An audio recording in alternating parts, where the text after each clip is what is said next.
विशिष्ट अतिथिगण तथा यहाँ उपस्थित सभी अग्रज के चरणों में वंदन पेश करता हूँ और हृदय दल की गहराई से आप सभी का इस समारोह में स्वागत करता हूँ। सर्वप्रथम मैं यहाँ उपस्थित सभी लोगों को गणतंत्र दिवस की आकाश पर शुभकामनाएं भेंट करता हूँ। मैं धीरज कुमार, कक्षा 6 का छात्र, मैं आप सबों के समक्ष एक ऐसे शख्सियत के बारे में बोलने जा रहा हूँ जो किसी परिचय का मोहताज नहीं है, जिन्होंने इस देश की आजादी के लिए अपना सब कुछ त्याग दिया, जिनका नाम क्रांतिकारी भगत सिंह है। वे मुझे मार सकते हैं लेकिन मेरे विचारों को नहीं मार सकते। वे मेरे शरीर को कुचल सकते हैं लेकिन वे मेरी आत्मा को नहीं कुचल पाएंगे। जब भी ये कोट बोला जाता है तब भारतीय इतिहास के सबसे महान स्वतंत्रता सेनानियों में से एक भगत सिंह का याद दिला देता है। अमर शहीदों में सरदार भगत सिंह का नाम सबसे प्रमुखता से लिया जाता है।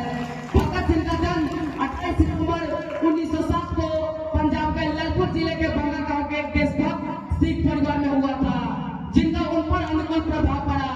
भगत सिंह एक ऐसे व्यक्ति थे जो इस देश के लिए हंसते हंसते फांसी के फंदे पर झूल गए। वो भगत सिंह जो 12 वर्ष की उम्र में जालियांवाला बाग को देखकर इतना दहल गए थे कि उस मिट्टी को हाथ में उठाकर उन्होंने कसम खाई कि मैं अंग्रेजों के साथ खून का होली खेलूंगा, मैं अंग्रेजों को मुंह तोड़ जवाब दूंगा। वो क्रांतिकारी भगत सिंह जिसने बचपन में जब अपने पिता को खेत में कुछ बोते हुए देखे तो उनसे पूछे कि पिताजी ये आप क्या कर रहे हैं, तो पिताजी ने क्या जवाब दिया, बेटा मैं ये बीज बो रहा हूँ, ये बड़े होकर फसल बनेगी और इस बीज से अनेकों बीज उत्पन्न होंगे। तो इसी को देखकर अगले दिन क्रांतिकारी भगत सिंह ने उस खेत में एक बंदूक बोई।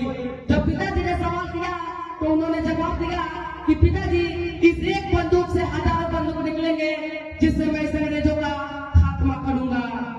वो दिया क्या जो थके प्यार से, वो कली क्या जो न खिले प्यार से, शान तेरी तभी है ये इंसान जब तू कफन को चुनरी बना दे प्यार से। कहते हैं ना कि ऊंट के पांव पाले में ही जाते हैं, भगत सिंह बचपन से मेधावी थे। उनका किताब से बहुत गहरा लगा था। उस समय जब उन्हें फांसी की सजा सुनाई गई थी और वो जेल में थे, उस समय में भी वो किताब को पढ़ते रहते थे। वो लेनिन को भी पढ़ते थे, मार्क्स को भी पढ़ते थे, वो विवेकानंद को भी पढ़ते थे और सावरकर को भी पढ़ते थे।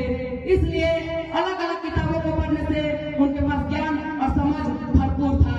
भगत सिंह इस देश में आजादी की वो अग्नि जलाने आए थे जो अंग्रेजों को नास्ताभूत करने के लिए काफी था। जब सरदार भगत सिंह को फांसी की सजा सुनाई गई थी तो भगत सिंह ने एक पत्र लिखा। उसमें उन्होंने ये कहा कि मुझे फांसी से नहीं बल्कि गोली से मारा जाए, क्योंकि फांसी तो एक अपराधी को जाती है। मैं कोई अपराधी नहीं बल्कि इस देश का सिपाही हूँ। कल्पना कीजिए जब 23 साल का युवा अपनी मौत के लिए अंग्रेजों के सामने खड़ा होकर गुहार लगा रहा था कि मुझे मौत दीजिए, मुझे इस देश के लिए मरना पसंद है लेकिन अंग्रेजों की गुलामी नहीं। मुझे मालूम है जो ये चारों तरफ तबाही है, हुकूमत की सियासत में मासों की गवाही है। तुम्हें हिंदू की चाहत है न मुस्लिम की अदावत है, तुम्हारा धन तो सदियों से तिजारत है।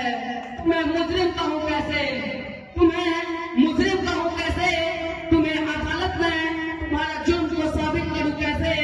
तुम्हारे जेबों में न खंजर और न ही हाथों में कोई बम था और तुम्हारे रथ पे तो मर्यादा पुरुषोत्तम का ही परचम था। उस परचम को लहराते हुए सरदार भगत सिंह, राजगुरु और सुखदेव को जो फांसी का दिन तय किया गया था उसके एक दिन पहले ही इस पर अंग्रेजी शासक ने उन्हें फांसी दे दी। वे भी हंसते हंसते कुर्बान हो गए। आप सबों के समक्ष मैं भगत सिंह पर कुछ पंक्तियां सुनाने जा रहा हूँ, जरा गौर कीजिएगा। आजादी का एक दीवाना नाम भगत सिंह लिखता था, आजादी का एक दीवाना नाम भगत सिंह लिखता था, गांव के सारे बच्चे जैसा ही तो दिखता था, सब गुड्डे गुड़िया खेलते थे, उसको आजादी प्यारी थी, भगत के दिल में दबी हुई इनकलाब की चिंगारी थी। उसकी आंखों के सामने ही जालियांवाला कांड हुआ, जनरल डायर के आदेशों से कैसे खूनी खाक हुआ। उस दबी हुई चिंगारी ने जन्म दिया एक ज्वाला को, क्रांतिकारी बना भगत सिंह त्याग प्रेम की माला को। जो चाहा था भगत सिंह ने आखिर वो अंजाम हुआ, तीनों को फांसी दी जाए हाईकोर्ट में ऐलान हुआ। माँ से मिलकर बोला बेबे मैं दूध का कर्ज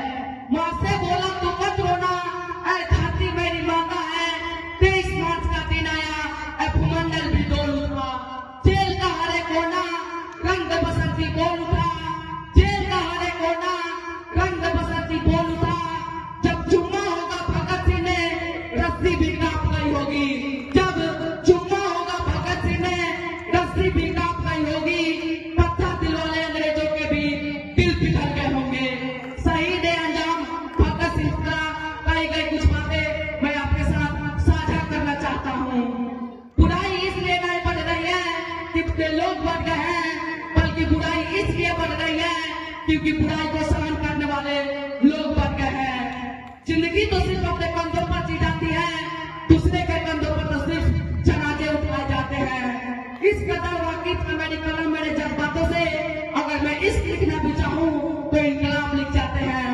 अगर मैं गुलाम भारत में शादी करूंगा तो मेरी दुल्हन से मौत होगी, किसी और के मान